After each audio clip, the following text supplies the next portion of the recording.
안녕하세요. 캐드쟁이 AI입니다. 자, 이번 영상은 이제 기아공차 이제 위치공차죠. 위치공차. 형상공차, 그다음에 자세공차, 그다음에 위치공차. 위치공차의 이제 마지막 대칭도입니다. 대칭도에 대해서 할 거예요. 이 영상을 지금 제가 원래 어제 찍었어요. 어제 찍고 올렸어야 되는데 편집까지 다 끝냈는데 올리려고 딱 봤더니 제가 여기서 3D 소프트웨어를 썼거든요. 그 3D 소프트웨어 것들이 전부 다 동작이 끊겨가지고 이제 녹화하고 3D하고 동시에 하다 보니까 부하가 좀 걸린 것 같아요. 그래서 말하고 그 화면하고 영 매칭이 안 되더라고요. 그래서 그거를 그냥 제 컴퓨터가 오래됐기도 했고 어떻게 할 수도 없고 뭐 지금 해봤자 공초 하고 이제 프로그램 다시 깔고 뭐 그거밖에 없거든요. 그거를 작업을 할까 막 그렇게도 고민을 했는데 그러진 않았고 그냥 컴퓨터가 꾸져서 그런 거고 컴퓨터 살 돈도 없고 그냥 죄송하다고 한마디 하고 그냥 그 뚝뚝 끊기는 영상을 옮길까 했는데 워낙 심해가지고 그냥 올리긴 좀 그렇더라고요. 그래서 다시 찍습니다. 다시 찍는데 이 다시 찍는 것도 제대로 될지 모르겠어요. 그 영상 다 찍고 편집 끝내고 이제 다시 테스트했을 때는 이제 그래도 안 끊기고 찍혔거든요. 그래서 다시 한번 도전해보고 이 영상도 이제 끊기게 찍힌다라고 하면은 뭐 그냥 죄송합니다 하고 올려야겠죠. 이 유튜브 활동이 제가 영리 활동이 아니다 보니까 뭐 여기에다 제가 어떤 자금을 투자할 수가 있는 여력은 없어요. 그래서 뭐 혹시라도 이제 그냥 뚝뚝 끊기는 영상을 올리더라도 좀 양해하고 봐주세요. 자, 어쨌든 그렇습니다. 어쨌든 그래서 이제 대칭도에 대해 설명을 근데 일반상에 있는 전체적인 내용은 뭐 기존하고 동일해요. 동일한데 이제 처음에 이제 공차 형체는 외곽 형체이거나 유도 형체이다라고 나오는데 우리가 공차를 지정하는 형체가 형체 자체일 수도 있고 아니면 그 형체를 통해서 유도되는 유도 형체일 수도 있다. 이건 늘상 나오는 얘기긴 한데 솔직히 말하면 대칭도 명세에서 공차 형체가 그냥 외곽 형체일 경우는 거의 없어요. 실제로 외곽 형체를 대칭도로 지정을 하는 거를 저는 본 적이 없어요. 그런 경우가 있나? 라고 생각이 들 정도로. 근데 뭐 케이스 규격에서 있을 수 있다니까 뭐 있는 거겠죠. 근데 실제로 케이스 규격에서 나와 있는 예시, 지금 밑에 보면은 그림 2개 보이시잖아요. 이거 말고 더 있냐? 없어요. 실제 케이스 규격에도 요 2개만 나와 있어요. 그러면 요 2개에 나와 있는 케이스도 여기서 외곽 형체를 지칭한 건 없어요. 전부 다 유도 형체예요. 그러면 외곽 형체라고 이렇게 적어놨으면 외곽 형체를 지칭하는 케이스를 하나 잡아가지고 그거를 예시로 하나 보여주든가 해야 되는데 뭐 그러지도 않으면서 외곽 형체라고 얘기하는 건 좀 이상하네요. 어쨌든 이제 대칭도라는 건 형상 자체가 대칭인 거. 즉 대칭의 중심 평면을 가지고 어떤 정의를 해주기 때문에 중심에 있는 요소를 가지고 정의를 하기 때문에 무조건 유도 형체일 수밖에 없어요. 그래서 무조건 대칭도가 나온다 그러면 유도 형체가 거의 대부분입니다. 그렇게 이해하시면 되고 이제 공칭 형체의 성질은 이제 점일 수도 있다. 그리고 점의 집합, 그리고 직선의 집합, 그리고 평면. 그러니까 모든 요소가 다 가능하다. 점도 가능하고 다 하다라고 하는데 여기서 중요한 건 이게 점이다, 한 점이다라고 한다면은 우리 이제 저번에 했던 동심도 할 때 반드시 뭘 명기해야 된다라고 그랬죠? 여기서 ACS를 명기해야 된다. 마찬가지로 얘도 점이나 점의 집합을 정의한다고 하면 ACS를 반드시 명기를 해줘야 돼요. 근데 이 ACS를 붙이는 경우도 예시에는 안 나와 있어요. 여기도 ACS 안 붙였죠? 여기도 ACS 안 붙였어요. 언제 ACS를 붙이는 거야? 저는 솔직히 말하면 대칭도에서 ACS를 붙이는 경우를 본 적은 없어요. 그래서 뭐 이것저것 뭐 다 가능하다라고 얘기는 하는데 실제 그런 게 어떤 상황인지에 대한 예시는 안 적혀 있고 대칭도에 대한 KS 규격의 정의는 상당히 불친절하다라고 생각이 되네요. 자, 그렇죠. 자, 그리고 이제 뭐 나머지 내용은 뭐 이제 크게 특별한 건 없고 이제 마지막에 이제 모든 관련 선치수 TD가 0이라면 이건 도대체 뭔 소리야? 대칭 명세는 위치도 명세를 사용할 수 있는 모든 경우에 사용할 수 있다. 이게 무슨 얘기냐면 말을 되게 어렵게 써놨는데 우리가 이제 위치도로 어떤 형체의 위치를 잡는다라고 하지만 이거를 대칭도로 그러니까 대칭의 위치에 대한 것들은 대칭도로 그냥 퉁칠 수 있다. 뭐 그런 개념으로 생각을 하시면 돼요. 뭐 대단한 얘기도 아닌데 뭐 저렇게 적어놨다. 자, 그렇죠. 자, 그리고 나서 이제 예시가 나오는 거는 두 가지입니다. 이제 중앙평면의 대칭도 명세라고만 나와 있어요. 근데 요게 한 가지 더 있어야 되는 원래 데이텀이 선인 경우가 있거든요. 중심선을 해가지고 대칭도를 명세하는 경우가 있는데 그 케이스에 대해서 안 나와 있는 게 조금 아쉽기는 해요. 나중에 이제 제가 자격증 문제 풀면서 그런 케이스가 나오면 그때 이제 설명을 드리도록 하겠습니다. 자, 어찌됐든 간에 우리가 대칭일 때는 뭐 어딜 기준으로 대칭이다라는 게 정의가 돼야 되니까, 이제 기본적으로 데이텀이 나오는데,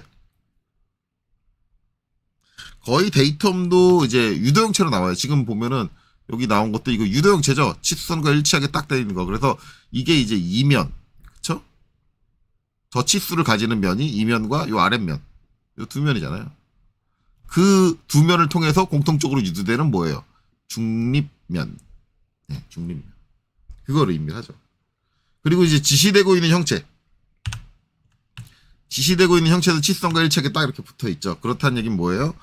우리가 이제 측정해야 되는 면도 이면과 이면. 이 두 면을 측정해서 나오는 중립면. 이 측정 대상이다. 그렇게 이해할 수 있죠. 그러면 처음에 데이텀이 이렇게 정의가 됐으니까 여기가 요 중립면이 데이텀인 거예요. 그럼 이제 공차가 0.08. 그러면 얘를 중심으로 공차역이 어떻게 되느냐?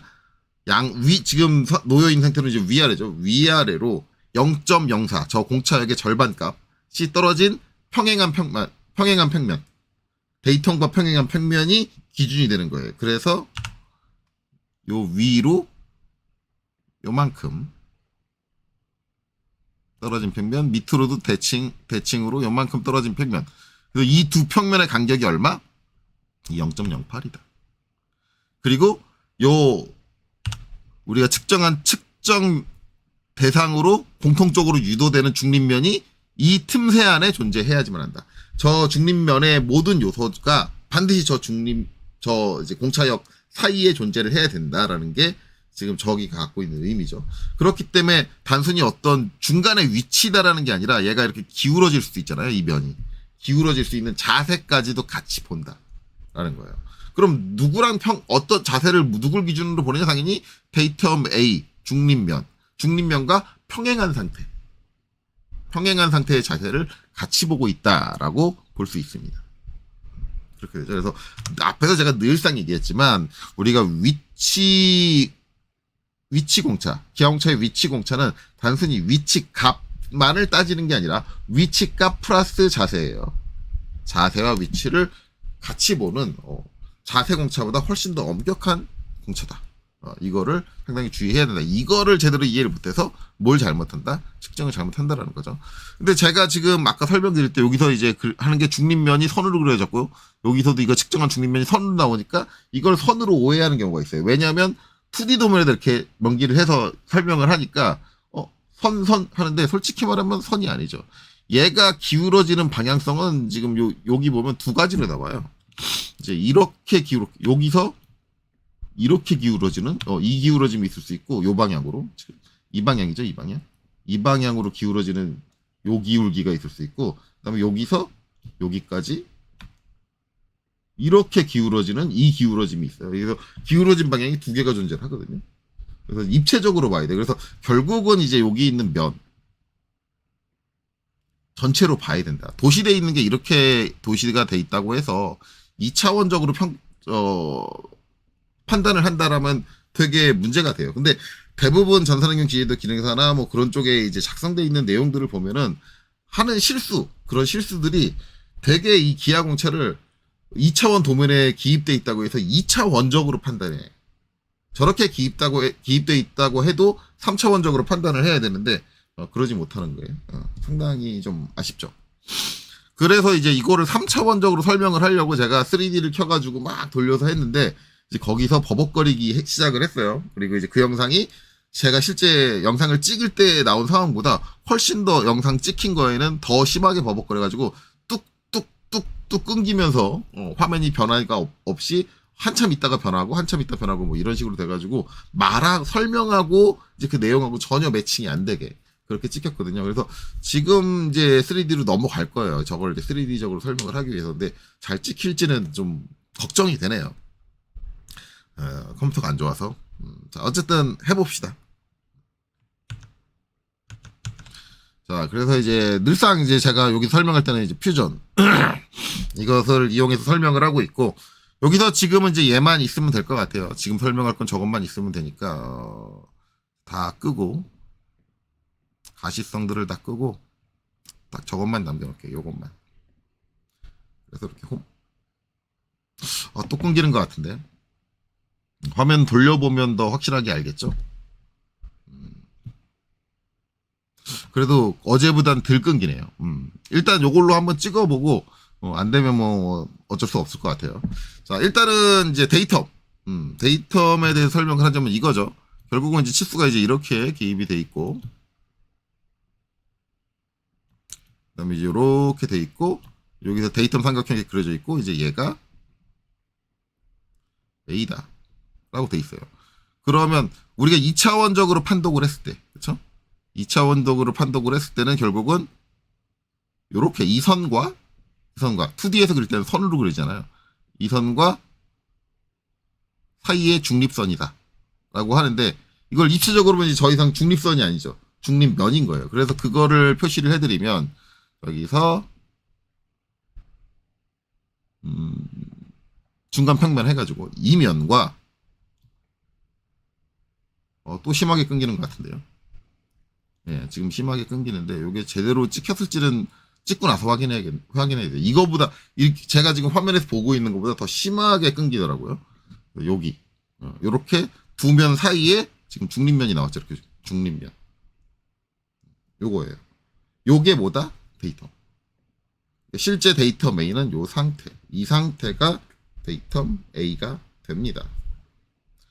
자, 그리고 공차 여기 어떻게 정의되느냐? 결국 이제 저기 정의된 저 데이터 면으로부터 여기서 0.03mm가 이제 떨어져야 되잖아요. 근데 0.03mm를 띄우면 여러분들 시각적으로 얼마 떨어졌는지 확인이 안 돼요. 그래서 제가 좀 과감하게 띄울게요. 이게 여기서 곱하기 10을 해가지고 0.4를 해도 별로 티가 안 나더라고요. 그래서 과감하게 0.04지만 여기다 2mm를 입력을 하겠습니다. 그래서 2mm가 이렇게 떨어진다. 이게 0.04로 보세요. 그래서 지금 보면 편측으로 요게 이제 중앙에 있는 게 요게 데이텀이고, 거기서 편측으로 이렇게 0.04 떨어져 있는 평면이 있고, 그 다음에 반대쪽으로도 가야겠죠. 여기는 마이너스 2mm를 입력할게요. 마이너스 2mm. 이게 마이너스 0.04라고 보시면 돼요. 그래서 이렇게 된다. 그래서 이제 데이텀이 이렇게 정의가 되고, 여기서 이렇게 돼 있으면 지금 요면과 그 다음에 아래 이면을 통해서 공통적으로 수렴이 되는 유도 형체, 결국은 저 두 면 사이의 중립면이죠. 중립면이 지금 여기 있는 이면과 이면 사이에 놓여야 되는 거예요. 모든 요소들이 반드시 그렇게 놓여야 한다. 그렇죠? 그래서 이제 결국은 그런 식으로 평가되는 게 대칭도다 라는 거죠. 자, 여기서 이제 요거에 대한 설명은 이제 요 정도 됐으니까 이거는 이제 컨트롤 Z로 다시 다 원래대로 돌릴게요.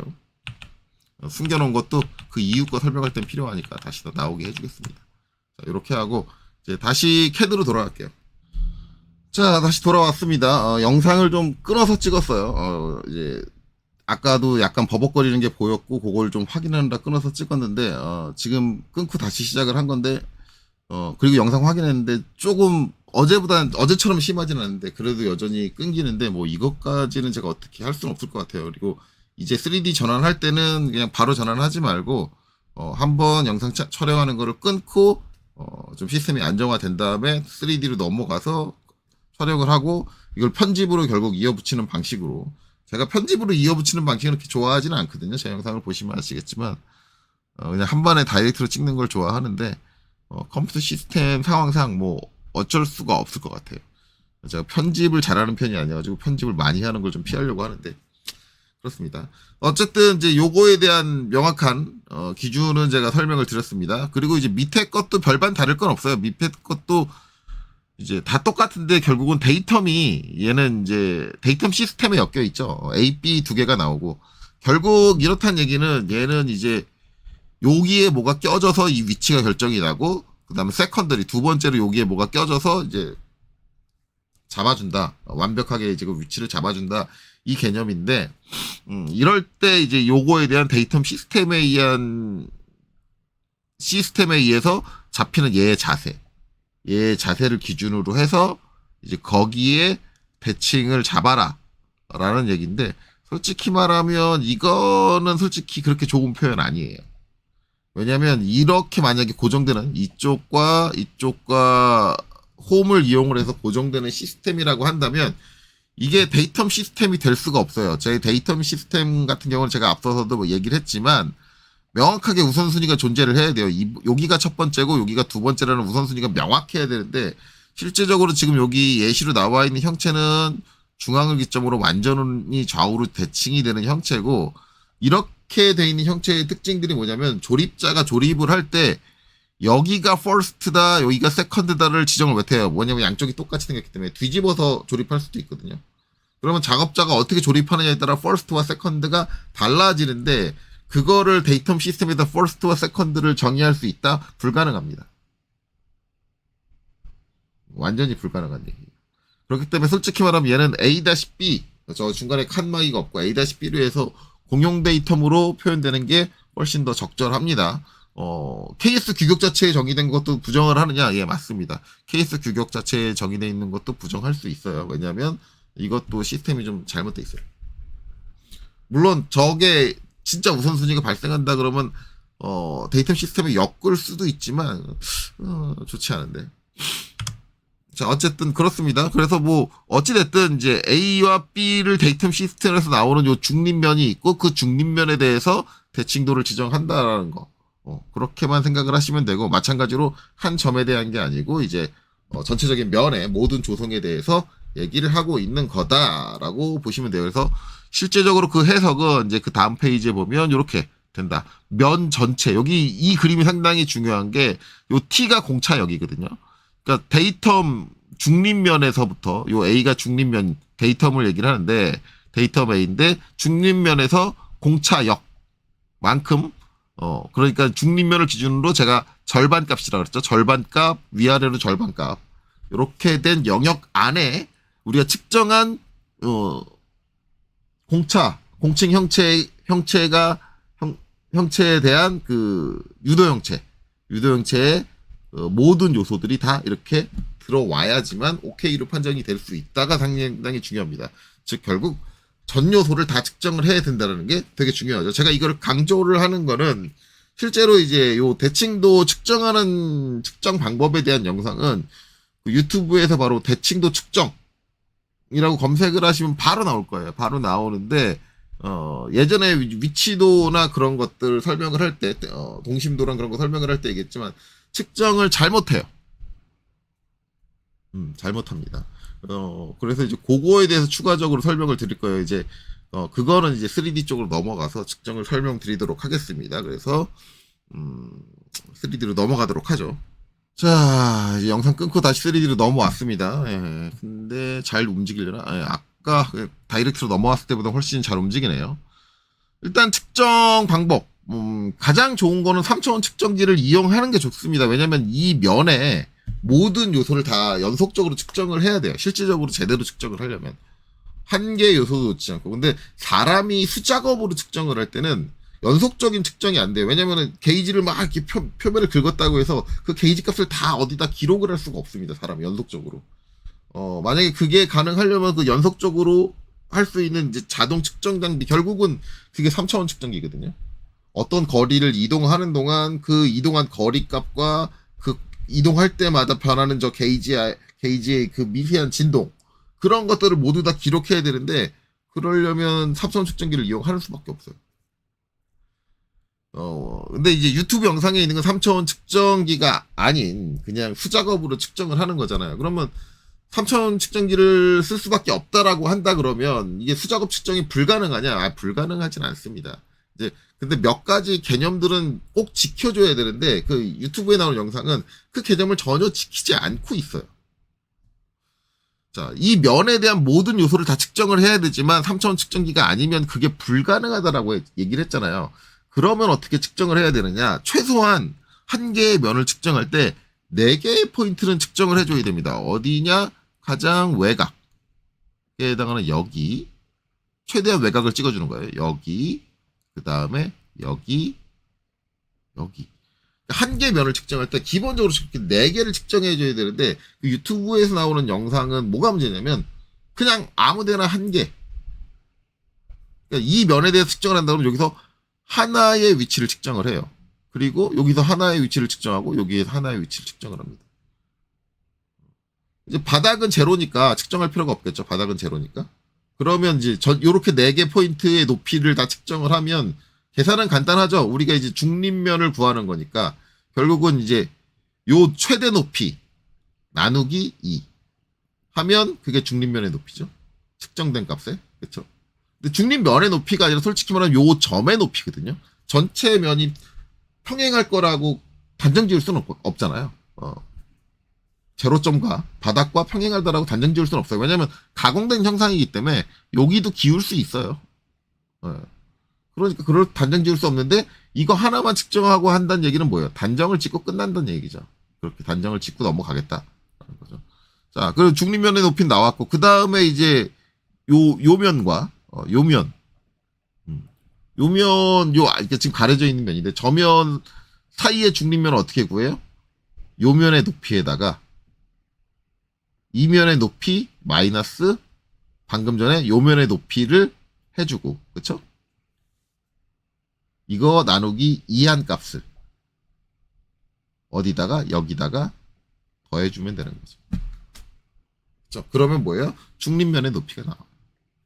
그러면 중립면에 뭐 여기 있다. 라는데 이게 이제 이 높이를 기준으로 해서 위아래 공차역을 적용을 하고 그 사이에 들어와 있다라 그러면 이제 오케이. 이거 벗어나면 NG단데 저 점 하나만 가지고 판단한다는 얘기는 결국 저게 기하공차라고 볼 수가 없어요. 뭐냐면 치수공차예요.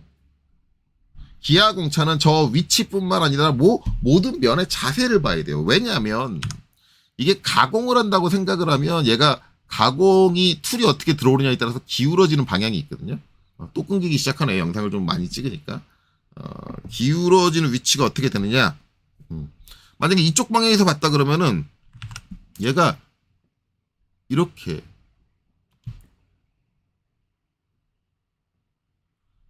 기울어서 가공될 수 있거든요. 왜냐하면 툴이 진입하는 진입각도가 이렇게 기울 수가 있어요. 물론 저렇게 심하게 기울진 않겠죠. 제가 과장해서 표현을 한 건데 미세하게라도 무조건 저렇게 기울어져 있어요. 툴이 진입하는 진입각도가 기울어진다. 그러고 하면 이제 실제 면의 조성은 이렇게 우둘두둘 하겠죠. 우둘두둘 하는데 전반적으로 툴이 가공하면서 지나가는 전체 궤적 자체는 바뀌지 않거든요. 제가 이전에도 설명을 했지만 한 번 파 들어가면 이 소재에 저 툴이 낑기기 때문에 한 번 정해진 진입 각도는 바뀌질 않아요. 중간에. 그게 바뀐다라는 건 뭐 장비가 부서진다든가 아니면 소재가 부서진다든가 아니면 심각한 문제를 일으키거든요. 그러니까 끝까지 가공이 됐다라는 건 처음에 진입한 진입 각도를 바꾸지 않는다. 그러면 얘를 봤을 때 어디? 여기하고 여기만 측정을 하면 그래서 그 두 점을 이어주면 뭐예요? 전체적인 진입 각도의 흐름을 읽어줄 수 있다. 선생님 요 자잘하게 있는 잔진동들은 전부 다 사라져버리잖아요. 그거는 표면 거칠기로 분류할 수 있는 거지 가공에 의한 가공 방향성 우리가 흔히 얘기하는 자세하고는 상관이 없는 거예요. 표면의 거칠기일 뿐이지. 그렇죠? 그러니까 이제 요거를 아주 간략화한다 그러면 최소한 2개 포인트 정도로 간략해질 수 있다. 그럼 선생님 2개만 하면 되지 왜 4개라고 했습니까? 근데 이 틀어짐이 여기로만 발생할 수 있는 게 아니라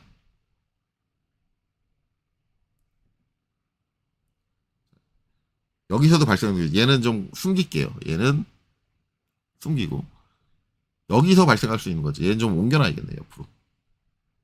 이거 심하게 끊길 것 같은데. 일단 찍고 다시 한번 봐야겠네요. 너무 뚝뚝뚝 거려가지고. 얘도 결국은 이제 밀링 툴이 저기를 가공하기 위해서 밀링 툴이 이렇게 해서 이렇게 훑고 지나갈 거 아니에요. 근데 이 지나가는 진행 방향이 이렇게 기울 수가 있는 거예요. 툴이 그냥 저렇게 그냥 정상적으로 가야 되는데 미세하게라도 이렇게 기울어가지고 진행할 수 있는 거예요. 그러면 어떻게 되는 거예요? 얘가 이렇게 기울어진 홈이 날 수 있는 거지. 그럼 여기서도 몇 개를 봐야 돼요. 나머지 잔진동을 무시하고 전체적인 이제 진행 방향, 가공이 진행되는 진행 방향의 흐름을 본다고 한다면 여기 두 개 포인트를 봐야 되는 거예요. 그러면 아까 여기 하나에서 아까 본 방향으로 했으니까 두 개가 앞쪽과 저 뒤쪽 두 개가 측정이 돼야 되고 여기서도 앞쪽과 뒤쪽 두 개가 측정이 돼야지 정확하게 그 면에 대한 구성 자체가 나온다고요. 가공된 면의 그 자세 자체가 정확하게 나온다고요. 그렇기 때문에 한 면당 최소 4개를 측정을 해야지만 제대로 된 측정이 되는 거예요. 그래야지만 기하공사 측정이라고 할 수 있는 거고. 근데 유튜브에 있는 영상을 보시면 단 한 개 점으로 대칭도의 판단을 끝내버려요. 그분이 강사세요. 강사고 자기 강의한 거를 학생들 옆에다 모아놓고 강의한 걸 그대로 찍어서 올린 건데, 아니, 그 전문적인 강사가 그럴 수 있나요? 근데 제가 누누이 얘기하지만, 우리나라에 있는 교사 또는 강사들은 되게 어설픈 분들이 되게 많아요. 왜 그런지는 저도 잘 모르겠어요. 자, 어쨌든 그래요. 그러다 보니까 그분이 위치 공차, 기형체의 위치 공차에 대해서 되게 오해를 하고 있는 게 많아요. 그분이 올린 다른 영상에 위치도를 찍는 영상도 있어요. 좀 이따 설명을 드릴 거지만, 거기서도 똑같은 실수를 범하고, 그거 말고도 추가적으로 다른 실수까지 범해요. 기하공차 기호가 가지고 있는 의미를 제대로 해석하지 못하기 때문에 그렇고, 아까 제가 자꾸 2차원적으로 본다 그랬잖아요. 우리가 2차원 도면에 기하공차가 붙어 있으니까 기하공차 해석을 할 때도 그냥 그 기호가 붙어 있는 2차원 도면만 가지고 자꾸 생각을 하는데, 그렇게 생각하면 안 돼요. 그렇기 때문에 그런 실수들을 하는 거예요. 측정할 때도. 2차원 도면에 기하공차가 붙어 있다고 하더라도 우리는 3차원에서 전체적인 자세를 생각을 해야 되는데, 그러지 못하는 거죠. 너무 단순하게 해석을 해서. 자, 그게 문제입니다. 자, 그래서 그러면 이제 저 높이를 저렇게 4개 포인트를 찍어야 된다는 걸 알았으니까 그걸 이제 어떻게 찍느냐. 이제 그게 관건인 거죠. 그게 관건. 그러면 그걸 어떻게 찍느냐. 그거는 이제 그 영상만 보셔도 나올 거예요. 그 영상에서 그 높이를 구하는 방법은 맞아요. 이런 이제 뭐 다이얼 게이지 같은 걸 갖고 와가지고 이 면에다가 탐침을 딱 대요. 이렇게 딱 갖다 대요. 갖다 대면 쭉 보시면 쭉 이렇게 됐죠. 딱 이렇게 딱 하면 살짝 이렇게 닿으면서 눌릴 거예요. 이 탐침이 딱 눌리면서 여기 게이지가 바늘이 움직일 거란 말이에요. 어디 가서 딱 멈출 거예요. 멈추고 나면 그 멈춘 상태에서 요 테두리에 있는 숫자를 돌려가지고 뭐 어떻게 돼요? 바늘이 있는 쪽에다 0을 딱 맞춰요. 이걸 이제 흔히 제로셋이라고 하죠. 제로 세팅을 해줘요. 제로셋. 그럼 제로셋을 한 다음에 얘를 어떻게 해요? 옮겨요. 옮겨서 그대로 고스란히 높이를 바꾸지 말고 그대로 고스란히 옮겨가지고 뭘 이용하냐면 하이트 마이크로미터라는 걸 이용을 해요. 하이트 마이크로미터는 이제 이렇게 생겼어요. 대략적으로 그린 거예요. 대략적으로. 여기 이제 뭐 눈금들이나 그런 게 있어야 되는데 그거는 여러분들이 그 영상에서 보시면은 하이트 마이크로미터가 어떻게 생겼는지 자세하게 보실 수 있으니까 그걸 보시고 여기서는 방식만 설명을 드릴게요. 저는 대략적으로 그린 거예요. 물론 디테일하게 그리려면 시간을 들이면 디테일하게 그릴 수 있는데 뭐 그렇게까지 시간을 들일 생각은 솔직히 없으니까. 자, 어찌됐든 여기 보면 이제 이렇게 하이트 마이크로미터의 계단처럼 지그재그 식으로 이렇게 해서 블록이 달려있어요. 저걸 이제 블록 게이지라고 해요. 그럼 여기 이제 블록이 갖고 있는 일정 높이가 있단 말이에요. 높이 중에 방금 전에 찍은 거랑 비슷한 높이가 있을 거예요. 그럼 얘를 옮겨가지고 그 비슷한 높이에다 이렇게 딱 갖다 대요. 여기 이렇게 간섭되는 거 신경 쓰지 마세요. 이제 앞쪽으로 돌려가지고 될 텐데 그렇게 동작하려고 하면 저는 번거로우니까 그렇게 갖다 댄단 말이에요. 갖다 대는데 여기 있는 요 높이랑 여기 있는 이 높이랑 완전히 일치하지 않는다면 이게 제로 값이 안 나올 거예요. 그렇죠? 그러면 이 블럭들은 위아래로 오르락내리락 할 수 있어요. 뭐를 통해서 오르락내리락 하냐면 위에 있는 요 레버. 위에 이렇게 돌림판 같은 게 있거든요. 그리고 레버가 있고 이 레버를 돌리는 거예요. 그래서 요거를 좀 해보면 이렇게 이제 여러분들 눈에 잘 보일지 모르겠지만 제가 지금 이거 세팅해 놓은 거는 이제 요거 한 바퀴 돌리면 1mm 움직이게 세팅을 해놨거든요. 그래서 제가 요걸 한번 돌려볼게요. 살짝. 밑에 거 움직이는지 잘 보세요. 이렇게 돌려요. 지금 돌리고 있어요. 좀 빨리 돌릴까요? 좀 더? 그럼 점점 올라오죠. 올라오는 거 보이시죠? 실제로 이제 밑에 딱 보시면은 아까 다인 것보다 아예 뚫고 이렇게 올라와 버렸죠. 자, 요거 다시 원래대로 돌릴게요. 어쨌든 이걸 돌려가지고 여기 있는 눈금이 다시 0이 되게 바늘을 움직이는 거예요. 겉에 테두리를 돌리는 게 아니라 이번엔 바늘을 움직여가지고 아까 맞춰놓은 제로점에 딱 찍게 해주는 거예요. 그래 놓고 이 게이지의 눈금을 읽으면 그게 정확하게 얘의 높이가 나와요. 그러면 이게 소수점 셋째짜리까지 일반적으로 표현해서 찾을 수 있습니다. 그렇죠? 그런 방식으로 높이를 몇 개를 구해요? 하나, 이면. 그렇죠? 그 다음에 요 중간에 있는 여기 있는 이면의 높이 구하고 그 다음에 이면의 높이를 구해가지고 처음에 얘기한 것처럼 전체 높이에서 나누기 2하면 그게 데이텀의 위치. 그렇죠? 데이텀의 위치. 그렇게 잡는 거고 그 다음에 요 두 면을 가지고 또 계산을 해가지고 두 면의 중립면의 높이를 찾을 수 있다. 단지 이제 저게 한 번에 하나씩 되니까 측정을 어떻게 해야 돼요? 일단 전체 높이 구할 때는 여기 네 개를 구해서 이거의 중간점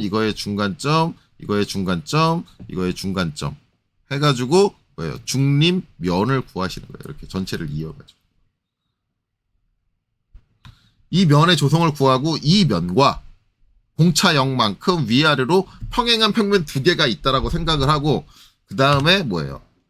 여기 측정, 그 다음에 여기 측정한 값 사이의 중립값, 그 다음에 여기 측정한 값 사이의 중립값, 그 다음에 여기 측정한 값 사이의 중립값, 그 다음에 여기 측정한 사이의 중립값을 전부 다 이어서 중립면의 조성을 찾는 거죠. 그래서 이 중립면이 이 마지막에 찾은 요 측정한 중립면이 얘에서 평행하게 공차역만큼 양쪽으로 옵셋해준 공차역의 절반값을 양쪽으로 옵셋해준 그 면 두 개 사이에 존재를 한다. 모든 요소가 그렇다면 오케이고 벗어났다. 그러면 NG가 돼야 된다. 그러니까 기본적으로 저렇게 한 면당 4개를 측정을 해줘야 되는데 유튜브에 있는 영상을 보시면 하나만 측정하고 값 판정을 끝내버린다. 그거는 위치도라고 말할 수가 없다. 위치도가 아니라 대칭도라고 말할 수가 없다. 라는 거죠. 어찌됐든 그 높이를 하이트 마이크로미터를 이용을 해서 측정하는 측정 방식 자체 그거는 정확하게 잘 묘사가 돼 있어요. 그 영상에. 그러니까 그거는 참조해서 보시고 어쨌든 그게 한 점으로 끝쳐서는 안 되고 면의 조성을 전체로 볼 수 있는 4개. 4개 너무 많아요. 그러면 3개로 줄일 수는 있어요. 왜냐면 3개면 면의 조성이 나와요. 점 3개면 면의 조성이 나옵니다. 그러니까 그러면 하나 정도는 뺄 수 있어요. 각 포인트마다 하나씩은 빼줄 수 있어요.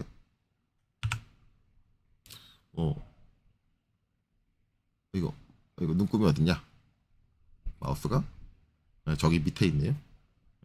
요거 하나 빼고 요거 하나 빼고 이렇게 한 3개 정도 포인트는 뺄 수 있어요. 왜냐면 한 면을 정의하는 데는 3개 점만 있어도 정의가 되거든요. 3개 면의 조성만 가지고도. 그러니까 저걸 뺄 수는 있는데 기본적으로 4개 정도 측정을 하는 게 일반적으로 맞다. 3개 뺀다고 얼마나 측정 시간이 단축이 되겠습니까? 자, 그런 거죠. 이제 그런 것들에 좀 유의하실 필요가 있다. 그래서 인터넷에 있는 이제 교광사님들의 영상이 무조건 정답이라고 보기는 상당히 어렵다라는 거죠. 자, 그래서 그렇게 됩니다. 그리고 이제 이쪽에 이제 블록 하나 갖다 놨는데, 이거는 이제 위치도와 관련된 거예요. 이것도 이제 일단은 도면을, 여기 있는 거 3D 가지고 할 필요는 없고, 또 도면을 보고 설명을 드리면 될 것 같아요. 대충 이제 요건데, 여기 이제 원 샤프트, 요 축 튀어나온 거를, 위치를, 이제 데이터 AB 2개가 있어요. AB 2개를 기준으로 해서 측정을 한다.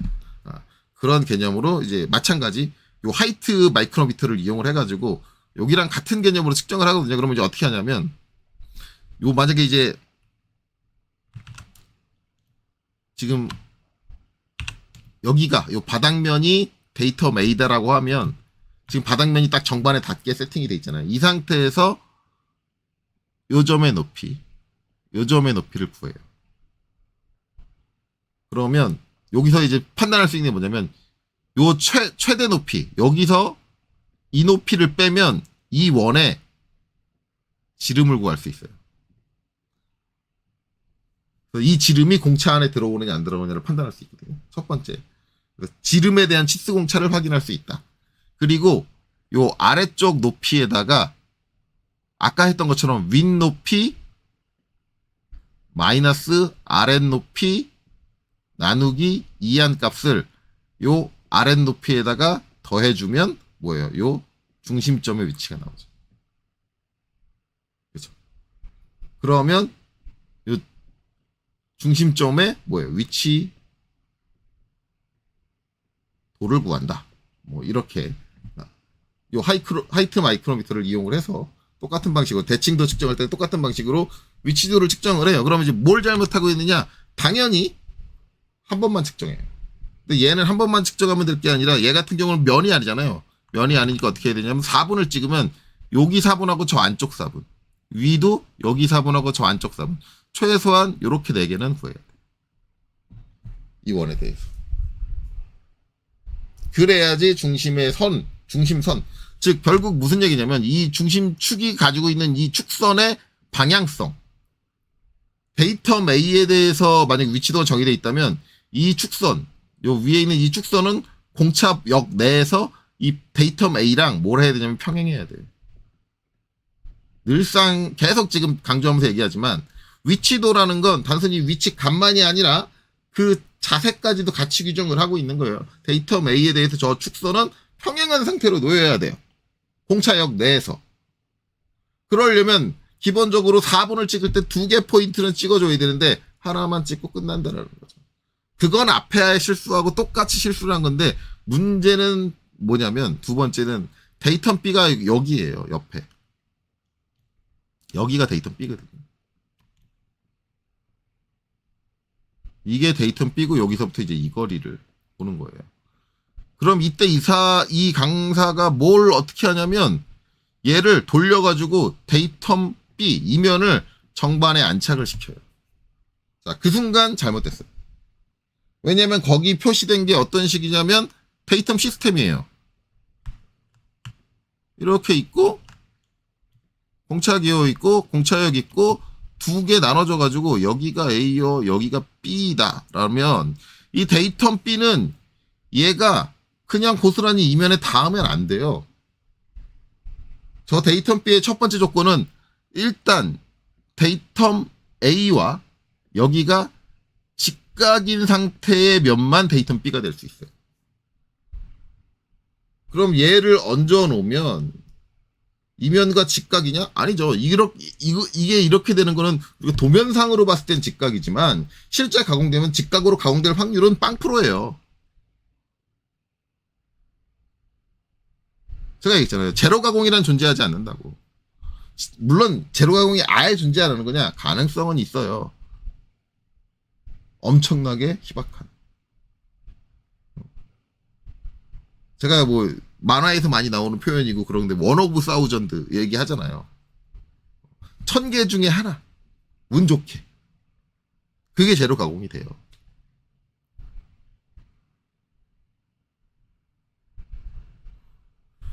그런 경우를 빼고는 거의 일반적으로는 무조건 제로 가공이 아니다. 라는 거죠.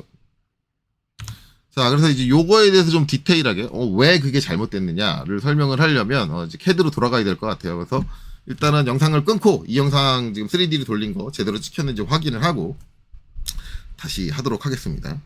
자, 그래서 이제 CAD로 돌아왔습니다. 영상 확인했는데, 중간에 살짝 끊기는 부분이 있기는 하네요. 그런데 이제 뭐, 그것까지는 어쩔 수 없고, 그래도 어느 정도 시간이 지나서 약간 그 끊기는 게 풀리기는 했어요. 근데 그 끊기는 쪽에서는 좀 보기가, 제 멘트하고 좀, 영상이 좀 매칭이 잘 안 될 수 있는데 그거는 양해하고 봐주세요. 제가 뭐 유튜브로 수익이 나는 게 아니어가지고 유튜브로 수익이 나면 유튜브 수익 가지고 뭐 제가 장비라도 좀 메인터넌스 하고 구매를 하고 뭐 살 텐데 뭐 그러진 않으니까 그거는 좀 양해하고 봐주세요. 어차피 무료 콘텐츠다라고 생각을 하고 그렇게 봐주시고 어찌됐든 이제 이런 식으로 표시되어 있어요. 이런 식으로 아까 얘기한 대로 이제 75 요거죠. 요 지수에 대해서 이 위치, 요 중심의 위치를 평가를 한다. 그런데 이제 이게 정상적으로 그려져 있다. 그러면 이제 데이터 메인은 그냥 요 면을 바닥에 놓고 측정하는 게 맞기는 한데 이거를 이제 제가 만약에 이제 가정을 해서 가공품이다라고 가정을 해서 하나 이렇게 뺄게요. 빼고 이 측면이 완전하게 이제 90도로 직각으로 가공되는 확률은 없어요. 제가 아까도 얘기했지만 그래서 얘를 좀 과장되게 아이고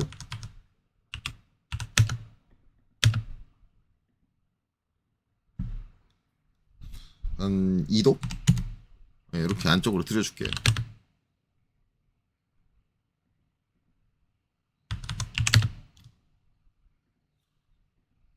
이도는 뭐 상당히 심한 건데 어쨌든 가정이니까 이렇게 한다. 그러면 만약에 내가 얘를 요 데이텀 B가 지금 이면이잖아요. 이면을 정반과 일치시켰다는 얘기는 뭐냐면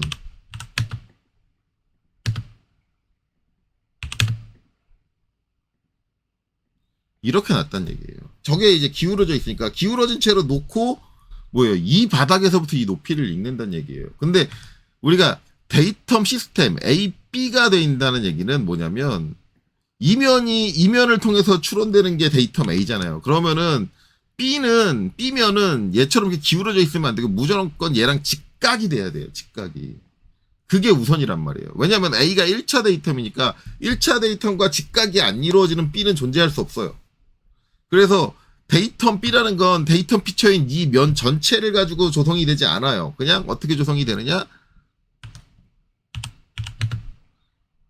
데이텀 피처 B면, 그러니까 데이텀 형상 B면에서 있는 요소 중에 가장 돌출된 요소가 데이텀 A의 직각인 선과 닿아 있는 상태로 붙었을 때에 이 면이 데이텀 B가 된단 말이에요.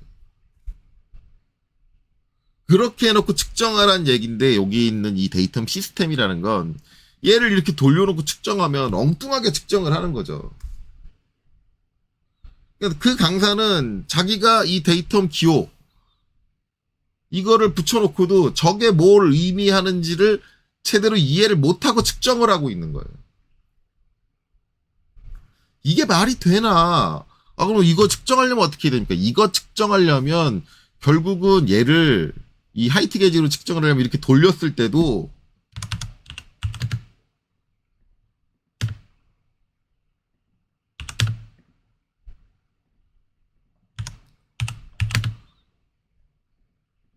이렇게 떠 있는 상태를 유지할 수 있도록 고정시킬 수 있는 고정 치구가 필요해요. 별도의. 이게 별도의 치구가 없이 측정할 수 있는 부분이 아니에요. 하이트 게이지 가지고. 근데 그 사람은 그냥 아무 치구도 없이 그냥 쟤를 돌려가지고 딱 하면은 측정이야 되는데 이 데이텀하고는 안 맞지. 이 데이텀 기호에서 의미하고 있는 내용이 요구하고 있는 내용이 그게 아닌데 너무 답답한 거인데 이런 얘기를 그런 분들한테 하면은 그런 분들이 아니 당신이 이거를 이렇게 심하게 과장해서 그렇지 실제는 얼마 차이 안 난다. 그쵸? 얼마 차이 안 나죠. 기형차 뭐 저게 일반공차로 해도 저 정도로 기울진 않을 테니까 얼마 차이 안 난다. 그리고 그런 사람들이 하는 얘기 정 불안하면 얘하고 직각도를 하면 직각도를 기아공차로 붙이면 되는 거 아니냐 그렇게 얘기를 하는데 직각도를 기아공차로 붙여도 결국은 기아공차를 붙여도 그 공차 역이라는 게 있잖아요. 그만큼 틀어진다고. 틀어진 데서 한 번 더 틀어지는 거잖아요. 데이텀 시스템이라는 건 이 데이텀은 이면과 이면의 틀어짐을 허용하지 않는다니까 데이텀 시스템은. 무조건 직각이 나야 돼. 이론적으로. 그리고 그 이론적으로 직각이 난 면에서 측정을 하라는 얘기지 이 면을 기준으로 측정을 하라는 얘기가 아니라고. 왜 말 뜻을 못 알아들어. 그래서 그렇게 얘기하면 선생님 그게 원론이긴 한데 그냥 저렇게 측정해도 무방해요. 얼마 차이 안 나요. 이렇게 얘기를 해요. 왜? 요새 가공기술 발달해서 가공 다 잘 정밀하게 돼요. 자꾸 그런 얘기 하는데 가공기술이 발달해서 그렇게 측정할 필요 없다. 대충 맞는다. 약 얼마 차이 안 난다. 이런 얘기를 할 거면 기아공차라는 걸 아예 이 시스템 자체를 쓰지 말아야지. 기아공차 뭐하러 측정해. 결국은 그 가공 장비를 믿지 못해서 측정을 하는 거 아니냐고요. 그렇게 가공기술이 발달했는데도. 그럴 거면 본인이 가르치는 과목에서 기아공차라는 걸 빼야지. 측정을 측정을 가르치고 있는 거잖아요. 그럼 측정이라는 것도 빼야지. 왜 뭐하러 측정해? 가공장비에 넣으면 다 맞을 텐데.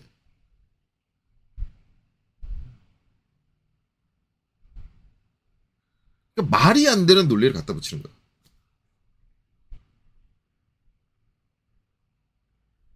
자, 그러니까 정확하게 인지를 하셔야 돼. 이렇게 측정하시면 안 됩니다. 데이터 시스템일 때. 예. 그리고 또 한 가지 되게 재밌는 거.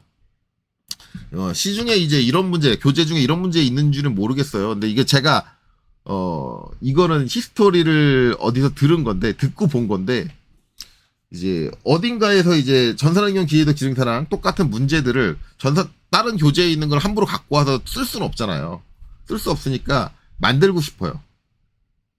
만들고 싶은데, 자체 만들려고 하는 회사 자체는 전산환경 기계도 제도 기능사 수준의 문제를 만들 수 있는 능력을 가진 사람이 없어. 그래서 외주를 줬습니다. 무려 이제 문제 한 30개도 안 되는 것 같은데, 열 몇 개? 한 20개인가? 20개 정도 되는 문제를 만드는데, 지급한 비용이 제가 듣기로는 어바우트 1,000만 원을 줘가지고 문제를 만들었대요. 그 문제를 제가 봤어요. 봤는데, 이야, 진짜 개떡같이 만들었습니다. 근데 거기에서 본 거예요. 거기에서 본 건데, 어떤 형태냐면 이제 앵글 클램프라는 게 있거든요. 앵글 클램프. 앵글 클램프 그 베이스에 해당하는데, 이제 요면과 요면에 이제 90도인 직각의 앵글이 딱 고정이 돼야 돼요. 그리고 이제 걔를 물어주는 거거든요. 그러면 일단 얘가 직각이 활성화가 돼야 되고, 그 앵글 클램프의 위치 고정은 요 바닥 쪽, 저 반대편 바닥 쪽에 키움이 나 있어요. 저 키움을 통해서 고정이 돼야 돼요. 그러면 조건이 어떻게 되냐면, 이 키움의 중심이 정확하게 이 45도, 90도의 절반인 45도를 딱 지나가야 돼. 그래야지 얘가 대칭으로 45도 기울어지는 상태로 딱 고정이 돼, 앵글이. 그쵸? 이게 이제 앵글 클램프거든요. 그런데 얘가 이제 요 각도, 90도에 대한 대칭을 어떻게 했느냐? 이렇게 했어요. 데이터 메일을 여기다 붙여요.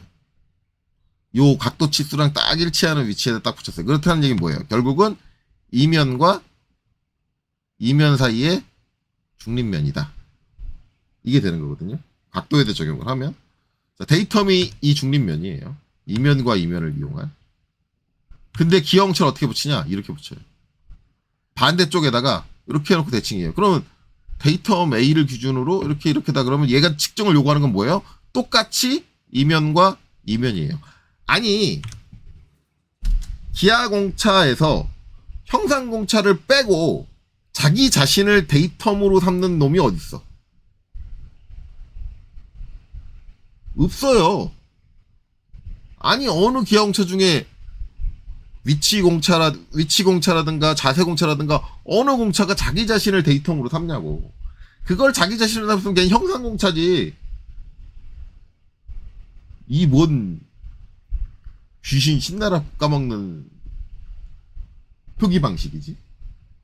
그러니까 이 사람이 이거를 이렇게 잘못 만드는 것도 단순히 기하공차를 뭐 제대로 이해를 못하고 있는 것도 사실이지만 결국은 뭐예요? 2차원적으로 평가를 한 거예요. 이거를 생각을 한 거예요. 자, 이 중심선하고 이게 45도 가야 되니까 중심선에 대해서 대칭도가 들어가야 돼. 라고 단순하게 생각을 한 거고. 그럼 이 중심선을 어떻게 잡지? 아, 이면과 이면의 중립면을 데이터으로 잡으면 되겠지. 그리고 이면과 이면의 각도에 대한 대칭이니까 그걸 이렇게 붙이면 되겠지. 그러니까 너무 2차원적으로 생각을 하는 거야. 자꾸. 근데 얘 제대로 하려면 어떻게 해야 돼? 제대로 하려면 이렇게 해야죠.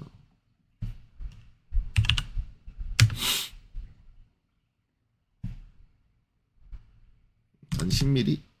아이고, 골뱅이 붙여야지. 이렇게 하고 요 끝에 화살표를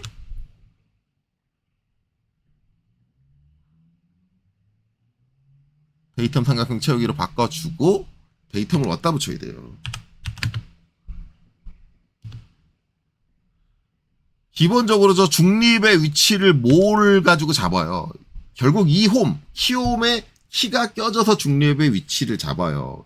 그러면 이 면과 이 면의 중립면에 데이텀을 두고 거기에 이 면과 이 면의 중립면이 그 공차 범위 내에 들어온다. 이런 식으로 잡아야지.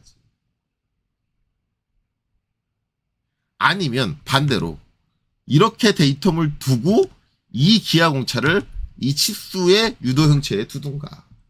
둘 중에 하나는 해줘야지. 그렇게 해줘야 맞는 거지.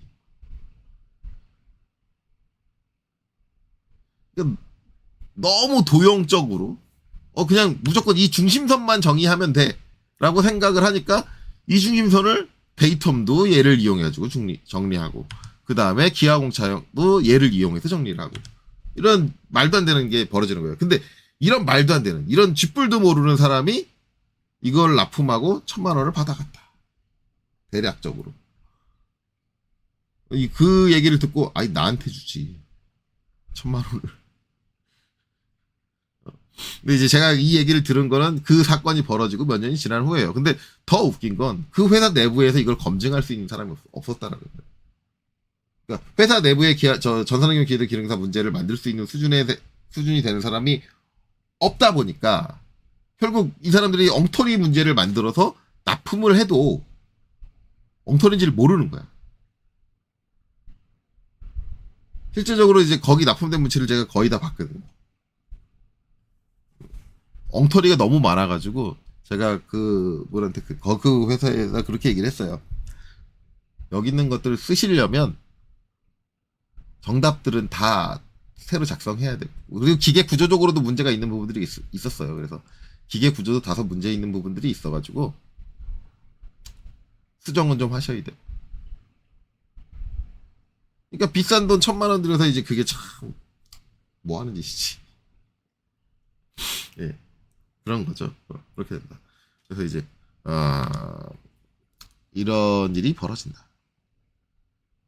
네, 그래서 대칭도 얘기하는 건데 뭐 이런 것까지 얘기를 했네요. 뭐 어찌 됐든 그렇습니다. 그래서 어찌 됐든 저 측정 기하공차의 이해 그리고 이제 그 측정에 대한 이해도 좀 여러분들이 깊게 생각할 필요가 있어요. 다시 한번 얘기하지만 제일 중요한 건 지금 어차피 이제 위치도 마지막이니까 이 위치도 공차라는 게 그 위치에 대한 위치 값만을 평가하는 항목이 절대 아니라는 거예요.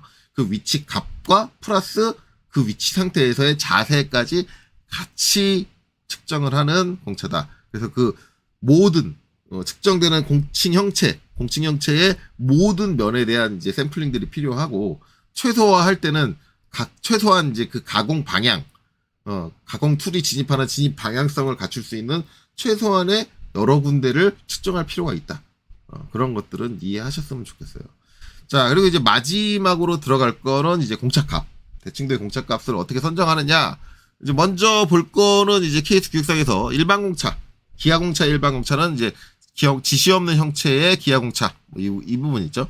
자, 여기 대칭도에 대해서 나와 있습니다. 그래서 대칭도에 대한 일반 공차는 표 3에 따른다. 얘에 따른다. 그래서 중간급이면 이렇게 되고 이제 최고 정밀급은 이렇게 된다. 요 치수 구분 없이 이렇게 된다.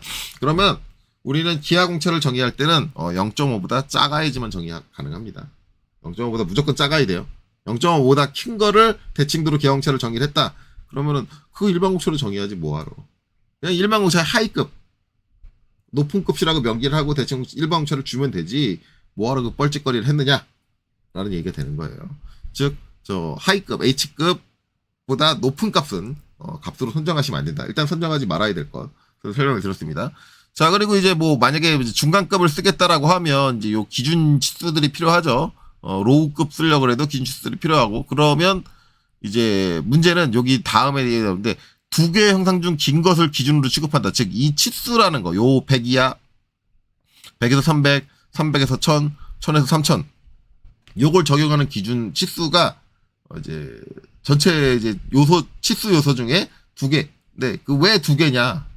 두 개 중에 이제 긴 거다라고 하는데 왜 두 개냐? 왜 두 개냐면 측정하는 방향 자체가 한 면을 기준으로 생각을 하면 이 면을 이 방향으로 측정을 한다. 그렇죠? 그 다음에 또 하나는 이 방향으로 측정을 한다. 방향이 두 개잖아요. 그럼 여기가 더 기냐? 여기가 더 기냐래요. 그래서 만약에 이쪽이 더 길다. 하면 이 길이 값을 기준 치수로 해가지고 여기에 적용을 해서 요 표에 적용을 해서 찾는다. 이 개념이에요. 자, 이게 일반 공차일 때의 개념이에요. 그러면 우리가 이제 기하 공차를 정의한다. 요건 좀 특성이 달라요. 무슨 얘기냐면 일반 공차라는 거는 이전에도 일반 공차 저렇게 측정되는 방향이 여러 개다 그러면 항상 뭐라고 나왔냐면 긴 거를 기준으로 측정을 한다라고 나왔어요. 왜 긴 거를 기준으로 측정을 하냐? 긴 치수를 가지고 이제 측정을 해야지 공차값이 여유로워요. 왜냐면 길수록 공차값이 크니까. 일반 공차는 가공 작업자의 부담을 덜어주기 위한 공차에 가까워요. 최대한 큰 값을 선정을 해줘요. 공차값을. 제품에 문제가 안 생기는 범위에서 가장 높은 값까지의 공차를 줘요. 그게 일반 공차. 그러면 기하 공차는 정밀하게 제어하기 위한 게 키포인트예요. 그러면 만약에 기하 공차라고 한다면 뭐 어떤 치수를 기준으로 해야 되느냐? 작은 치수를 기준으로. 무조건. 그래야지 공차 값 자체가 어떻게 돼요? 더 작게 나오겠죠. 그래서 만약에 이쪽이 작다라 그러면 이쪽을 기준으로 기하 공차를 선정해 주는 게 많다라고 하는데 이제 이게 방향성이 두 개다라고만 나오는데 실질적으로 우리가 기하 공차를 정의할 때는 방향성 두 개로 보면 안 됩니다. 실무적으로 봤을 때는 세 개로 봐야 돼요. 어디? 여기까지. 이것까지 봐야 돼. 이 방향까지. 왜냐하면 결국 이제 우리가 저 대칭도를 정의하는 모든 형체는 어딘가 끼워지는 부분이에요. 실제로 여러분들이 써보시면. 그러면 항상 요 치수가 뭐에 영향을 받냐면 이게 이런 홈이든 아니면 구멍, 동그란 구멍이든 항상 뭐에 영향을 받냐면 요 치수 아니면 이 구멍의 지름에 대한 끼워 맞춤 공차에 영향을 받아요.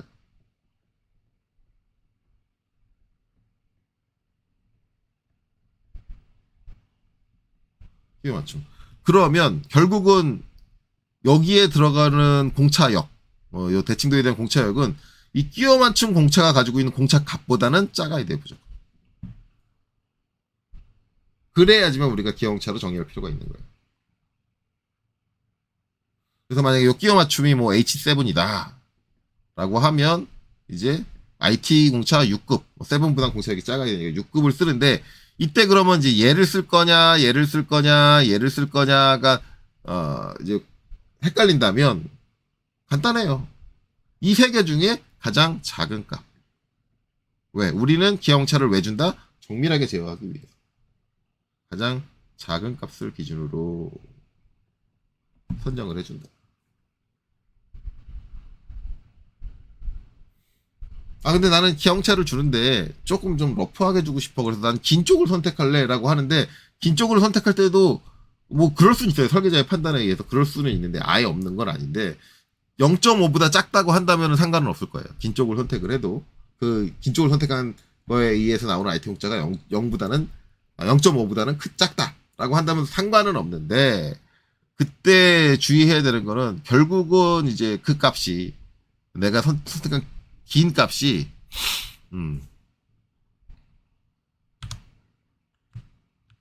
아이고 잘못 눌렀다.